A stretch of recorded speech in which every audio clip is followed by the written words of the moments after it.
Good evening. I'm Kelly Wright. Thanks for joining me as we spend the next hour together. As always, I'm hoping that you're safe and well, taking care of yourself and your family because you matter. My opening observations tonight, the President of the United States responding to last night's debate between Senator Kamala Harris, who is the Democratic vice presidential candidate, and Vice President Mike Pence. The president calling Senator Kamala Harris a monster and a communist. We'll be talking about that today, but the most important thing I wanted to point out was the historic nature of last night's debate. And that is what Black Americans should be zeroing in on. The fact that a woman of color named as a vice presidential candidate was actually seated in a debate. And now here we are, 26 days away from the general election for the President of the United States. And she could conceivably become the next vice president of the United States. That is historic and should not be overlooked or maligned. Now, to be fair, her critics will charge that she's the wrong one and that Joe Biden is the wrong one to become president of the United States. And that's fair.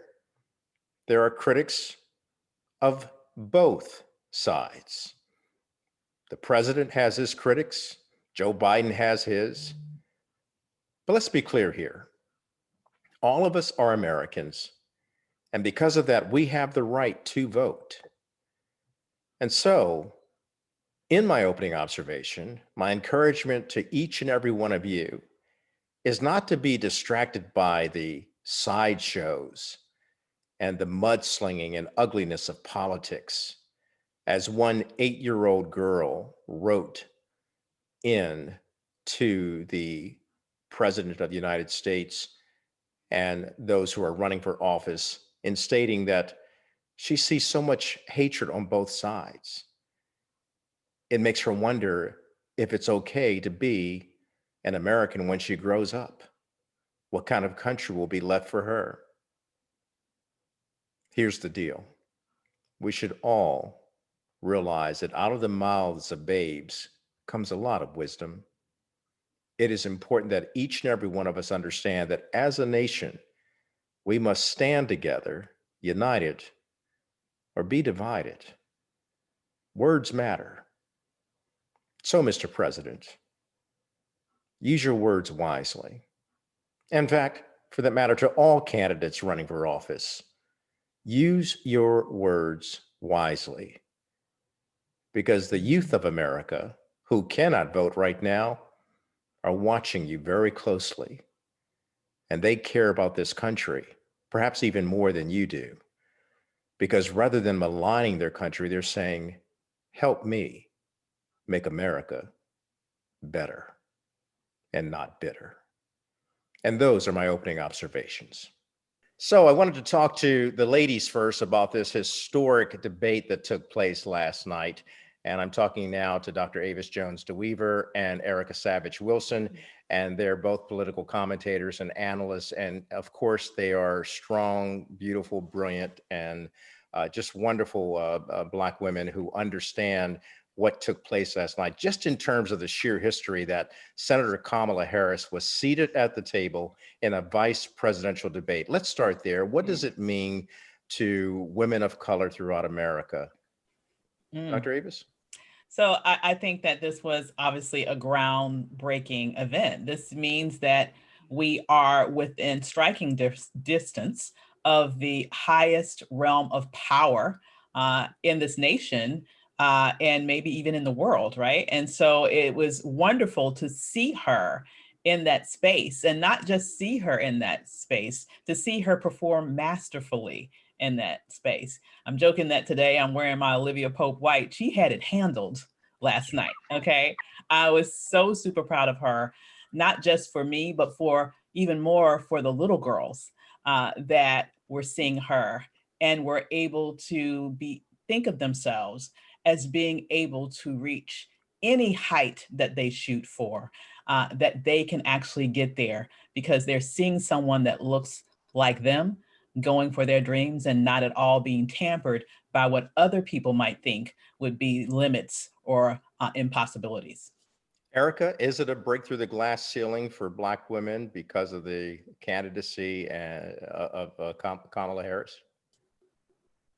Absolutely. And I agree with Dr. Avis, though that we did not see or hear that highlighted in the post debate analysis coverage. This, in fact, was an incredible win for Black people all across this globe to see Senator Harris seated at that table, to hear her opening statement, to see the way that she handled herself, even though the person that currently is the vice president didn't answer questions, but to hear the exchange, to hear how she answered questions, to hear the way that she did not allow what has been weaponized, unfortunately, COVID, things that really do affect Americans. She did not allow that those things to continue to be weaponized. She spoke truth and she spoke fact. And I also believe that, as Dr. Avis talked about the little girls, I can say that the little Black girl inside of me jumped up and down. For many of us, this is what we long to see. And to be in a space where this was televised across all networks, across for all of us to be able to hear and participate in was just, it was phenomenal. It was another historical night, and it was definitely a win for all of us, because we know that when Black women win, that we actually bring everyone along with us as well. We'll be back with more after the break.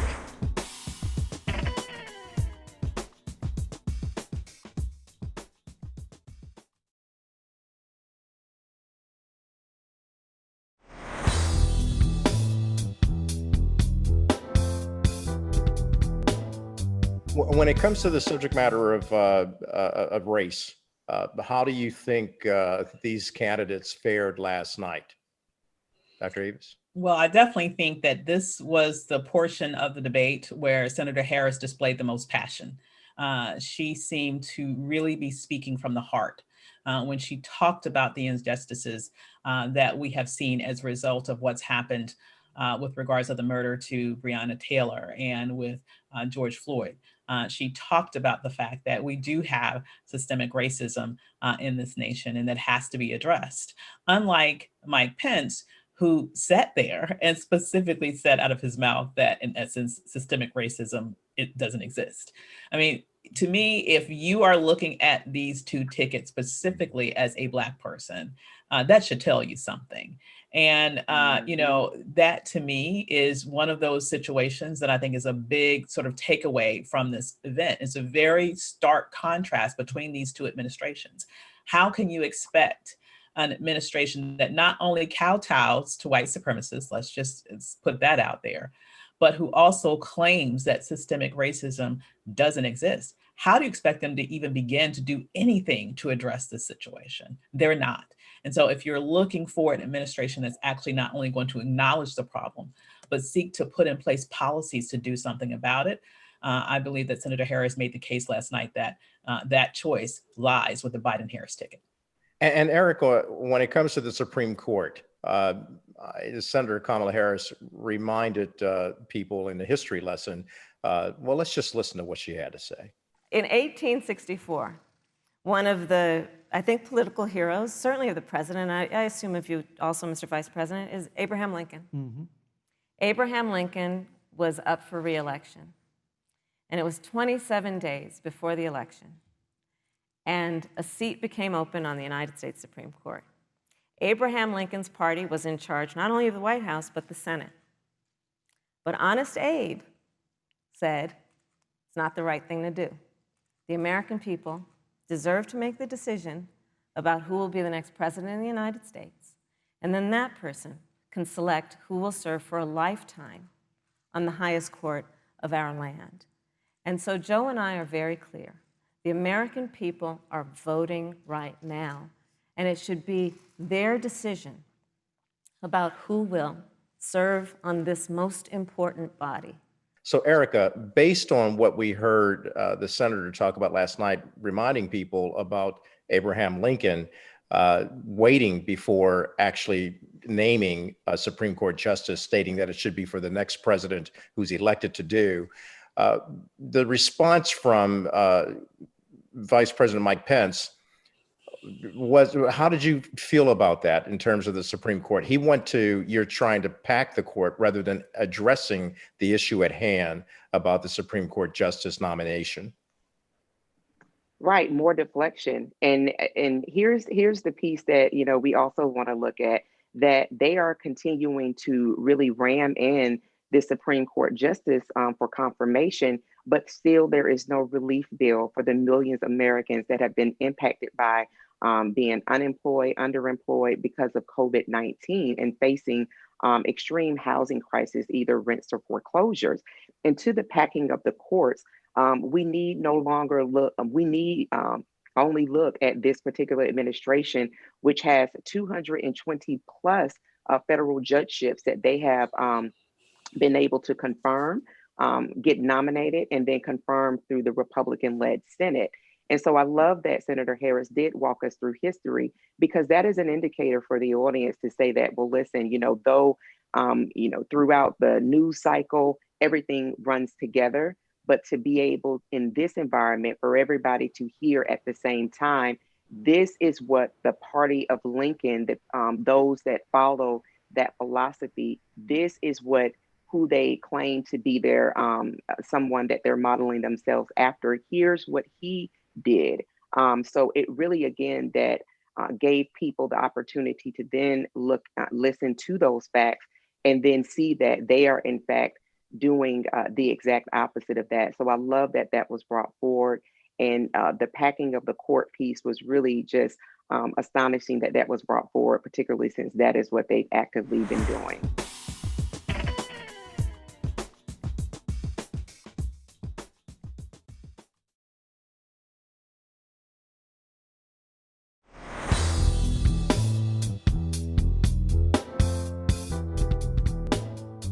She was terrible. She was, I don't think you could get worse, and totally unlikable. And she is. And this monster that was on stage with Mike Pence, who destroyed her last night, by the way, but this monster. Welcome back to the program. Again, I'm talking to Dr. Avis Jones-DeWeaver and Erica Savage Wilson, and we're talking about all things related to the debate and the election. Before we let this topic go, I need to know your response to the comments from the President of the United States today, who went on to call Kamala Harris, a senator of the United States, a candidate for the Vice President of the United States. He described her as being a monster, not once, but twice, and then referred to her as being a communist, based on what he saw during last night's debate and based on his description of the campaign that she is running with Joe Biden. Your comments, please. Well, I'll start with the last comment first in terms of accusing her of being a communist. That's pretty rich, coming from someone whose best pal is Vladimir Putin. I mean, come on, really? Okay, he's Putin puppet, and he's talking about somebody else being a communist? Really? Okay. And then I would also say, in terms of the monster comment, once again, Donald Trump is a very small man. He is a very, he knows that he's not smart. He knows it. And he's very insecure. And he's also very sexist. And I also believe he's racist. And so I believe that witnessing a brilliant Black woman hold her own and in many ways deconstruct his running partner, he just could not handle it. He couldn't handle it. And so his way of trying to sort of deflect from his own intellectual vacuousness is to attack. And he always tends to use some of his most sort of vile words when he attacks, when he is attacking Black people and Black women specifically. So I'm not surprised that he said that. That is a reflection of him. That's a reflection of his character. That's a reflection of who he is. And you know, that's just yet another reason why Black women especially are going to show up and show out on November 3rd and kick that monster out of the Oval Office, along with the Black men who love us and protect us and are not willing to allow him to get away with talking about us in such a derogatory way. Erica, your comments. I wholeheartedly agree with Dr. Avis. And listen, this is the same man that right before we found out about his COVID positive test, that he spent the evening at a fundraiser denigrating Representative Congresswoman, sitting Congressperson Ilhan Omar. So this is not something that is unfamiliar. When we also think about what he actually lacks, right? He lacks any type of tact. He lacks a real commanding presence. So what he has to do is he has to stoop to name calling, which to add, really, a mainstream media allowed this for quite some time when he was running as a candidate and then into his presidency.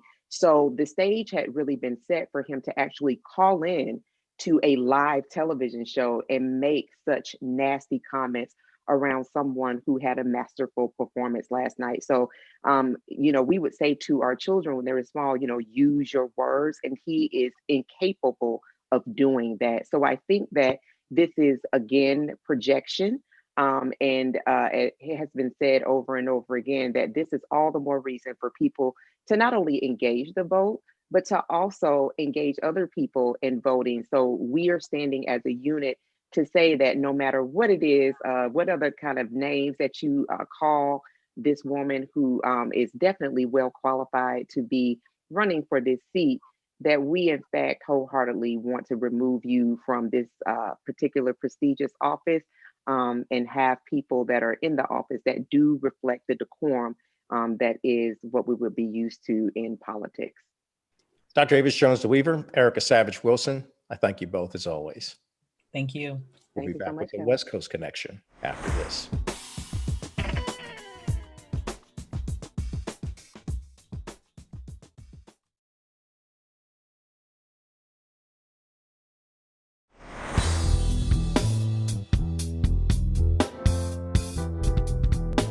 So welcome back to the program. Joining me now is my West Coast Connection. I love these guys. Timothy Allen Simon, Mark Harris, they're attorneys.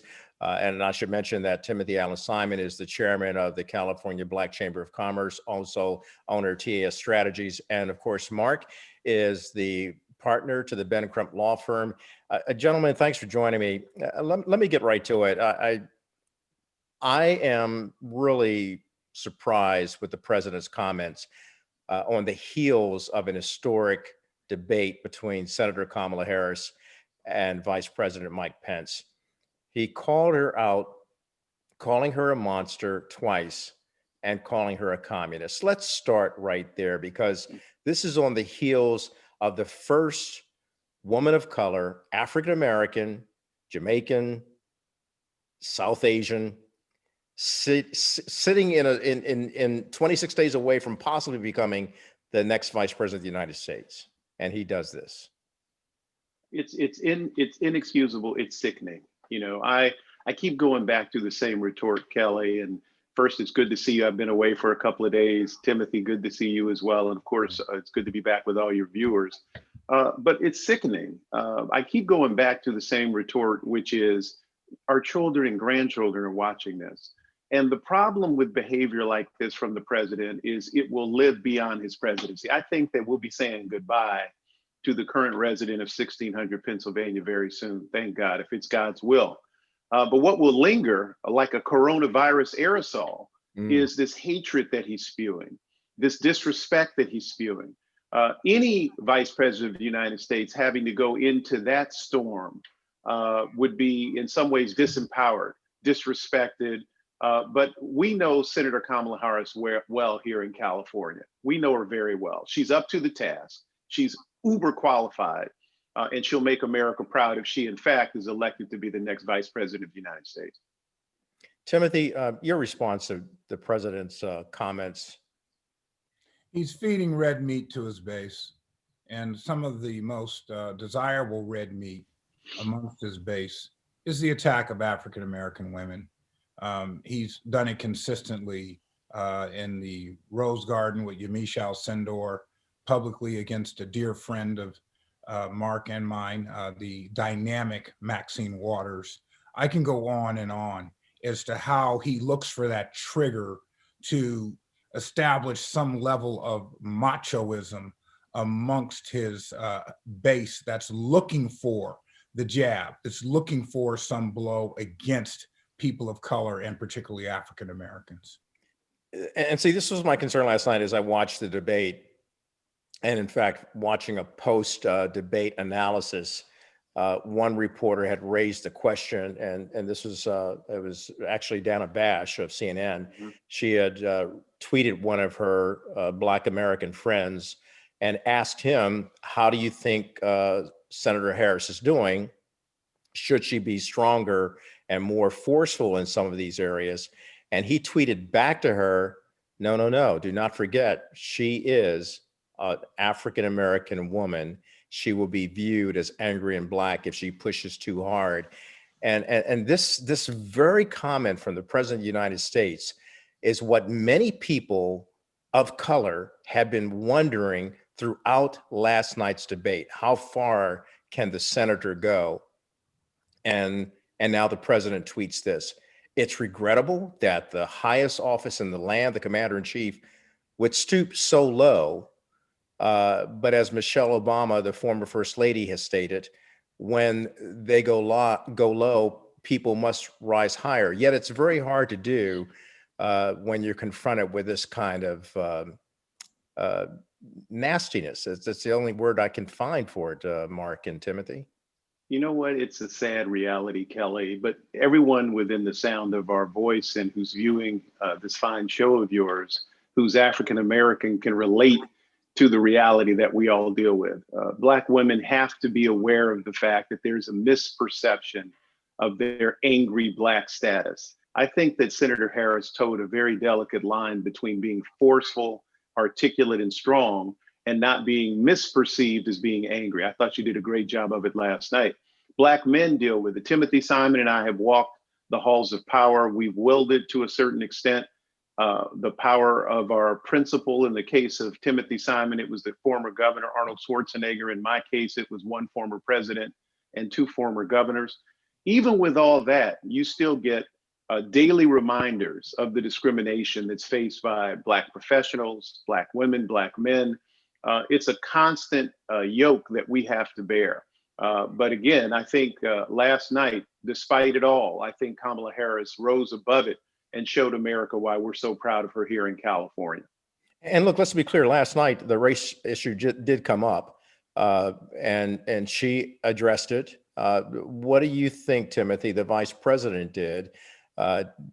He didn't address it, actually. He talked about law and order again.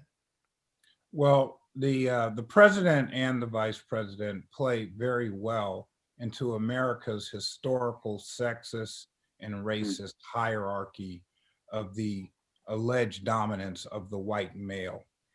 Here you have a president who has humiliated not only Democrats, but Republicans consistently. Yet talk about the pot calling the kettle black. He refers to Kamala Harris as a monster.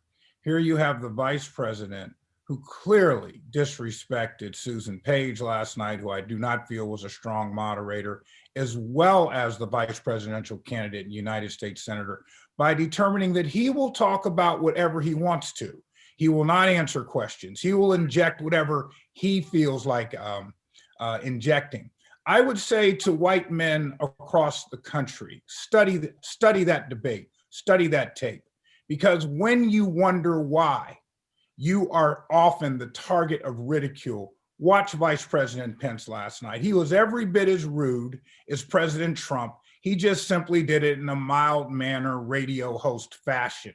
And that is what we have to eliminate from our discourse, is the lack of recognition of the rules that were negotiated and agreed upon by both parties with the Presidential Commission, as well as the respect for those moderating discussions and respect for the opponent on the other side of a discussion. We'll take a break, and when we come back, we'll continue to talk more about this new development, and especially about the fact that the president so far is refusing to participate in the upcoming debate because they would like to do it virtual. Back with more after this.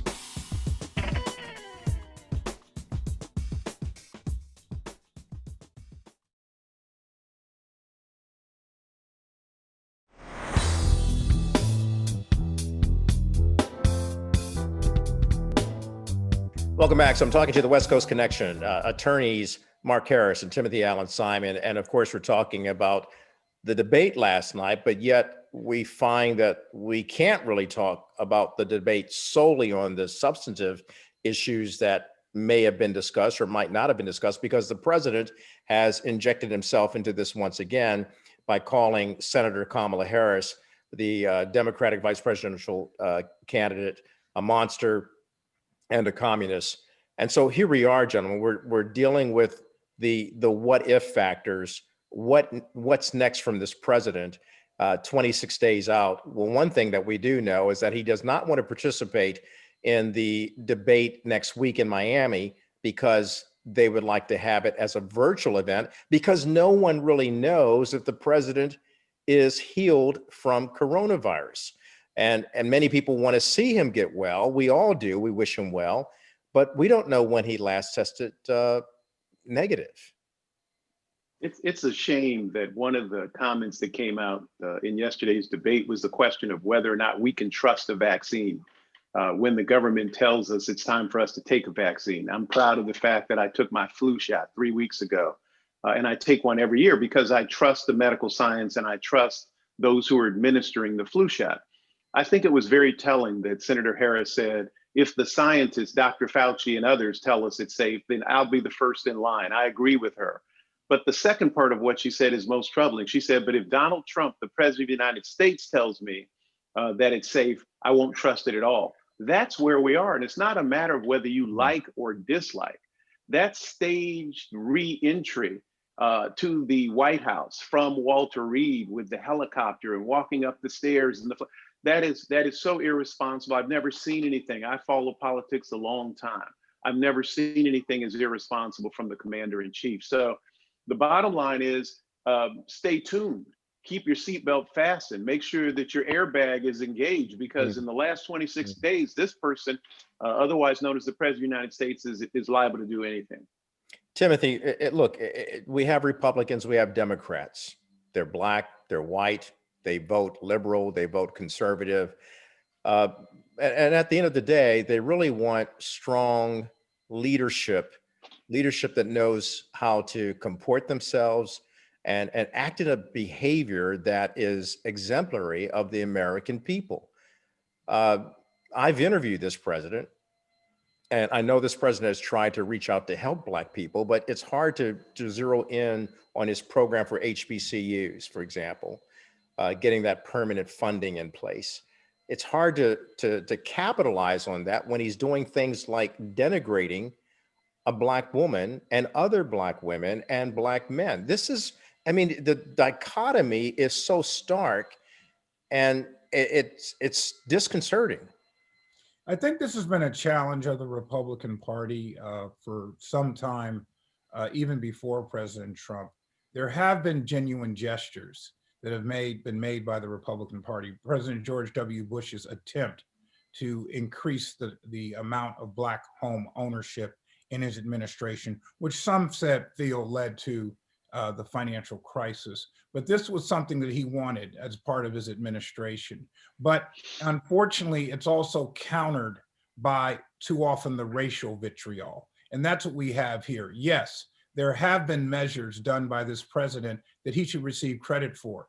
But when you engage in the kind of banter that he does, then it becomes problematic in terms of what is the real intent.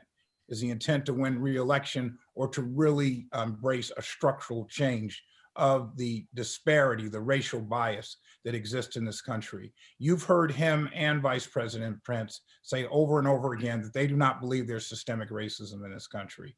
Just to make that statement is an insult to the descendants like myself of the enslaved. So I think that Republicans need to understand that they don't have to be Democrats, but their message needs to be consistent if they really believe in full equal justice, economic, legal, healthcare justice for African Americans. They cannot, because they have a base that they also have to cater to that is diametrically opposed to this.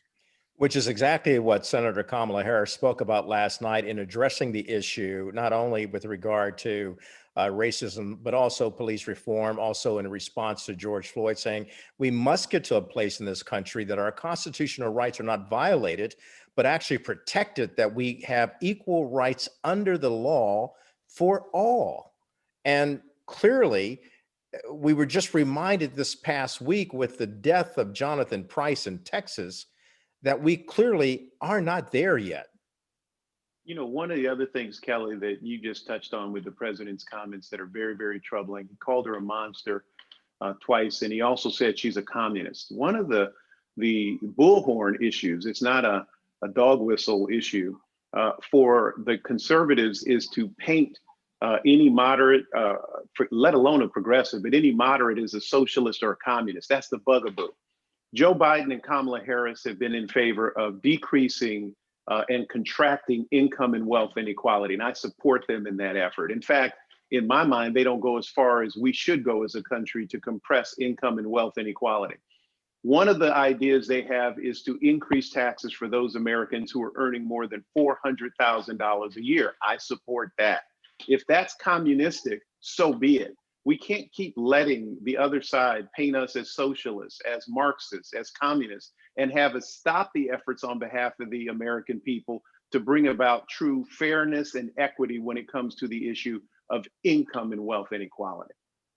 Gentlemen, as always, it's a pleasure and honor to talk to you with these very important conversations that we're having right now. And hold on, folks, because it ain't over. You know, they used to say it ain't over till the fat lady sings. I got a feeling that on November 3rd, the next day, the fat lady will not be singing. We'll still be talking about this and debating about it. So Timothy Allen Simon and Mark Harris, stay tuned, or as we like to say in the hood, stick and stay. Or namaste. Namaste, my brother. We're coming back to talk to the Surgeon General of the United States about a difficulty that's facing the African American community beyond coronavirus. It's hypertension. We'll talk to him about that and COVID-19 after the break.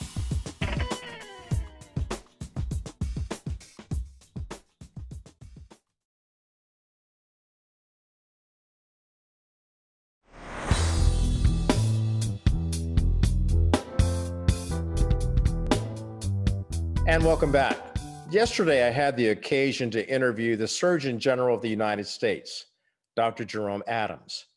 We talked about a very serious health concern in the Black community beyond COVID-19, hypertension, high blood pressure. Keep in mind, this was an interview that we did late yesterday afternoon and has no reflection on what the president said today about COVID-19. Yet it's important to note that the Surgeon General is deeply concerned about COVID-19, as well as being greatly concerned about our health with regards to hypertension. Here now is my interview with Surgeon General Jerome Adams. Well, thank you so much for having me. And you framed it perfectly. We're in the midst of a pandemic and people are asking, why should we focus on high blood pressure? Well, I put out a Surgeon General's call to action, the first one in 3 years during my tenure, on hypertension or high blood pressure control. And I want people to understand 200,000 people have died from COVID-19. Every single one of those deaths is a tragedy. But what we can't afford to do is forget about the fact that 500,000 people will die this year from high blood pressure, that there are other diseases like strokes, heart attacks, like dementia, that are attributed to a high blood pressure, and that we have the tools to get this epidemic in our country under control. But unfortunately, 80% of Black and brown people who have high blood pressure do not have it under control. That's why I feel it is an urgency. We cannot wait another day, another second to deal with our nation's uncontrolled high blood pressure. Yeah, and let's talk about what hypertension can lead to, high blood pressure can lead to. It seems to be kind of like, oh, my grandmother had it, I've got it. It's really not a big thing, but it really is. Well, absolutely. So most people know that it can lead to heart attacks, but I also want people to know that there's increasing research out there that shows you can have early onset dementia. So you could end up in a nursing home. You could end up dependent on other people if you don't get your blood pressure under control. There's lots of people out there who buy those little blue pills.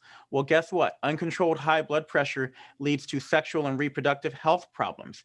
We know Black women are more likely to die around the time of childbirth than white women by far. But what we don't know is that high blood pressure is the most common reason that Black women die around the time of childbirth. So many benefits to controlling your blood pressure. And guess what? High blood pressure is also correlated with an increased risk of hospitalization from COVID. So getting your blood pressure under control can help you right now, help you be more resilient to COVID, while also helping you well into the future. So tell us, what can we do about it to actually bring blood pressure down, to bring it under control? Well, there are things that we can do as individuals and things that we can do as a society. As individuals, healthy eating is important. We need to try to lower that sodium content, definitely not adding extra salt to your diet, but being aware of the sodium content in your foods. Healthy activities. My daughter likes to go out for walks with me, or encourage me to go on bike rides or take the dog for a walk. And healthy habits, meaning know your numbers. And I actually have high blood pressure myself. I'm on medications. I take my blood pressure with this automated blood pressure cuff, which gives the numbers to my phone by Bluetooth, and I can send them to my doctor. Know your numbers and take your medications as prescribed. That's what you can do as an individual. But I want people to understand we also have to build systems around people to make the healthier choice the easier choice. We need to make sure we have healthy foods available to everyone. We need to recognize that not everyone can safely go out into their neighborhoods and walk or exercise. And so part of my call to action really talks to employers and businesses and politicians and healthcare systems, and talks about addressing these upstream conditions that either allow people to make healthy choices or prohibit them from making healthy choices.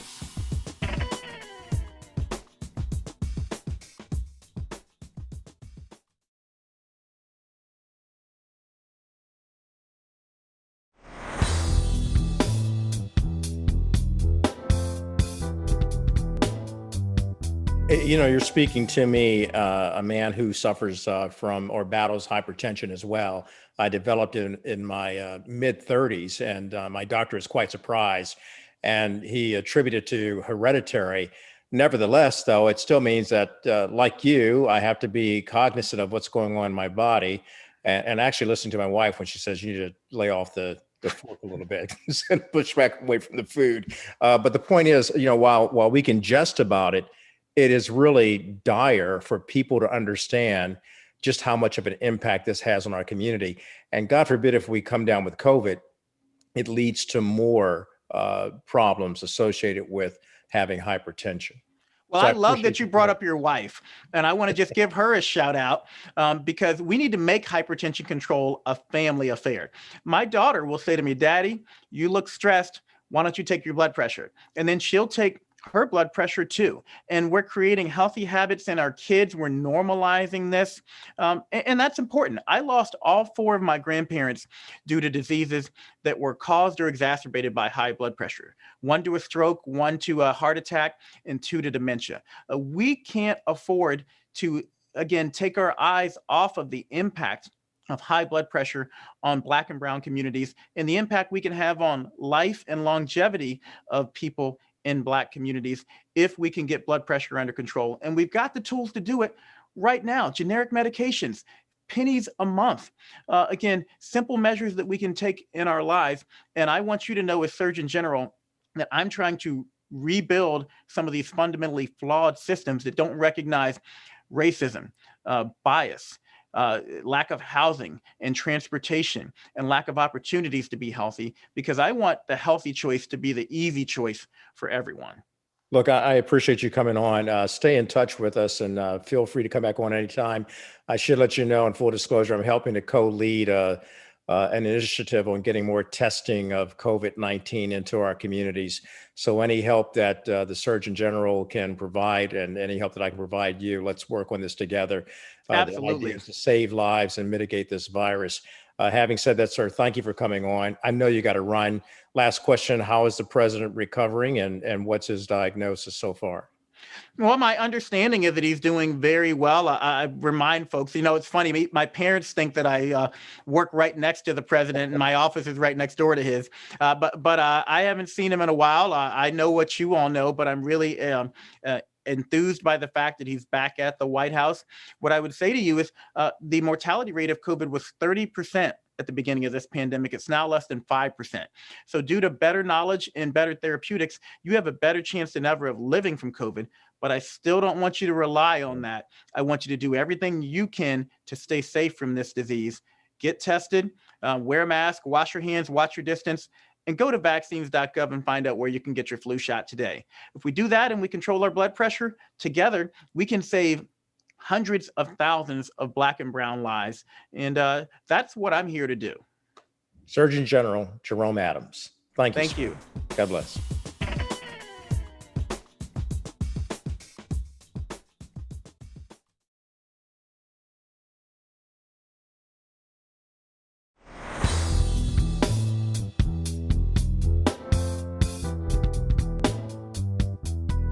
And welcome back. I want to thank again the Surgeon General of the United States for stopping by to talk to us about the serious nature of hypertension as well as COVID-19. Remember what he says, mask up, social distance, wash your hands, take care of each other. I want to thank my other guests for appearing on tonight's program as well to weigh in on the debate and all things that are going on politically in this country. My final word is this. Hopefully, we've been righted, ignited, and united to keep spreading knowledge and love, freedom, and peace. Those are values that we must hold dear. Good night. Let me break it down for you like this. The rhythm of love is easy to find if you're listening. The color of light isn't red, black, or white, but it's crimson. We all bleed the same. If you don't feel the groove, it's alright. Just give it time, give it time. Come on, y'all. Get on board. Mankind won't survive if our hearts beat inside a hateful rhythm. You see, love isn't bought, but comes with a price of forgiveness, and we all bleed the same. Yeah. If you don't feel it now, just wait. It's coming on, the love train. Just give it time, give it time. Get on board.